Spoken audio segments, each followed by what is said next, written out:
to be talking about low traffic neighbourhoods, or if you like, 20-minute neighbourhoods, or perhaps 15-minute neighbourhoods, or maybe 10-minute neighbourhoods, or perhaps even 5-minute neighbourhoods, and then again, no-minute neighbourhoods because you're not allowed out of your house at all neighbourhoods. How about that? That would really save the council some work, wouldn't it? They wouldn't have to worry about repairing the roads at all then, would they?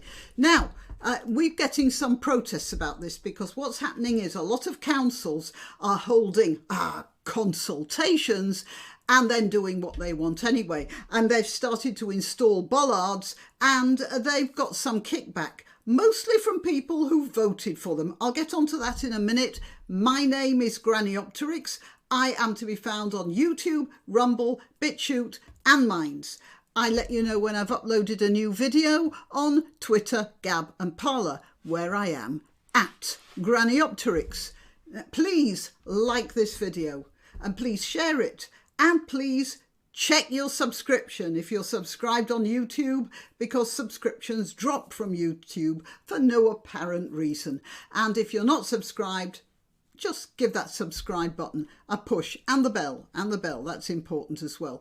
But the like is really very important. Also, you can help me financially, buy me a coffee or one of the other links. Every link I've spoken about is in the description. Right, residents protest over Cowley low traffic neighbourhoods. Now they've given it this nice name. This is in Oxford. They held a consultation and then they did it anyway. They said whatever the consultation said, they actually came out and said it. Whatever the consultation says, we're going to put these low traffic neighbourhoods in. More than 100 people have protested against traffic calming measures in Oxfordshire. Traffic calming, that's another nice word. Doesn't that sound good? Residents gathered in Cowley on Saturday afternoon to voice their concerns. The LTNs, low traffic neighbourhoods, which prevent through traffic, have been introduced at several locations by Oxfordshire County Council.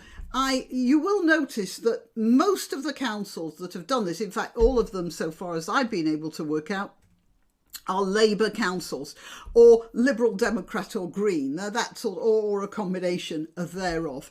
And that's because they have a different attitude to the freedom of people. They call them low traffic neighbourhoods.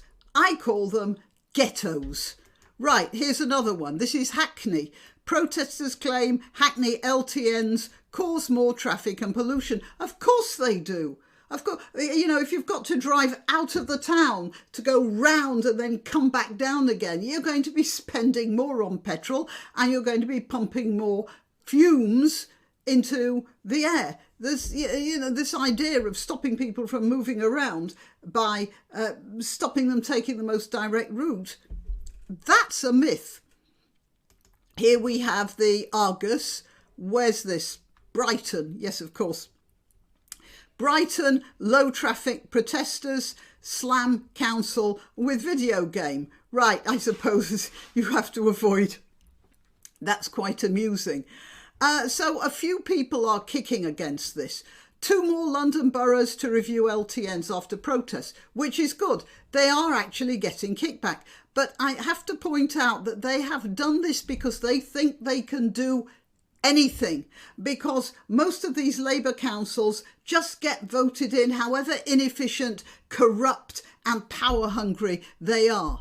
And that's part of the problem. 2 more London councils have announced that they are reviewing controversial LTNs following protests. Tower Hamlets and admitted they're not popular, I should say. So Lambeth is consulting people who live, work or travel through its traffic restrictions to help decide if they should stay in place. Well, the only things they want really to stay in place are the people. But for once, the British people seem to be waking up to this. Bath folk gather to fight isolating low traffic neighbourhoods. And again, you've got this thing where the council are, just look at these things.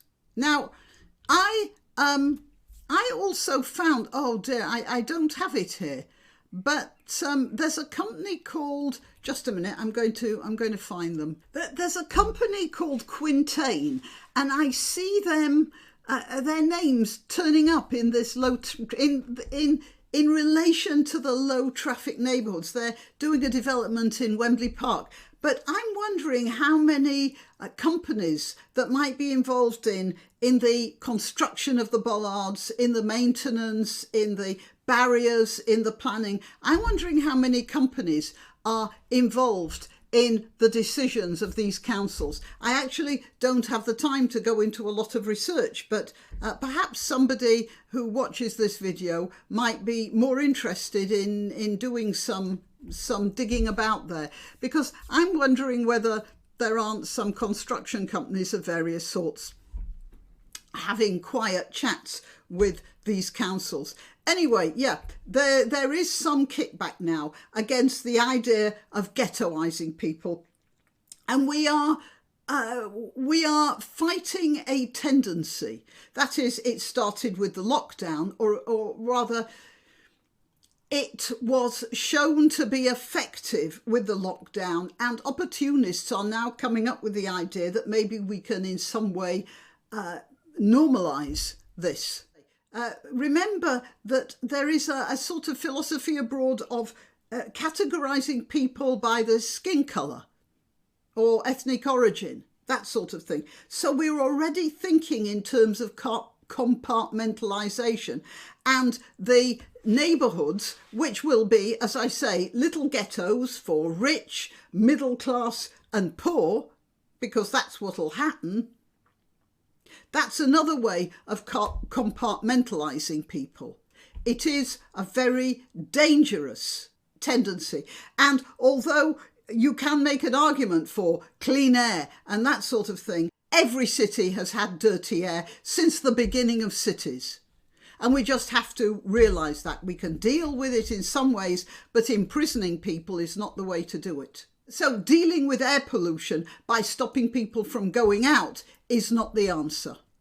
And we have to get out of this tendency of compartmentalising people. And I particularly urge those who are supporting the Labour Party in their towns and cities and boroughs to stop voting Labour or Green or even Liberal Democrat, because all those three parties have a bee in their bonnet now about controlling us for our own good. That never works out for anybody's good.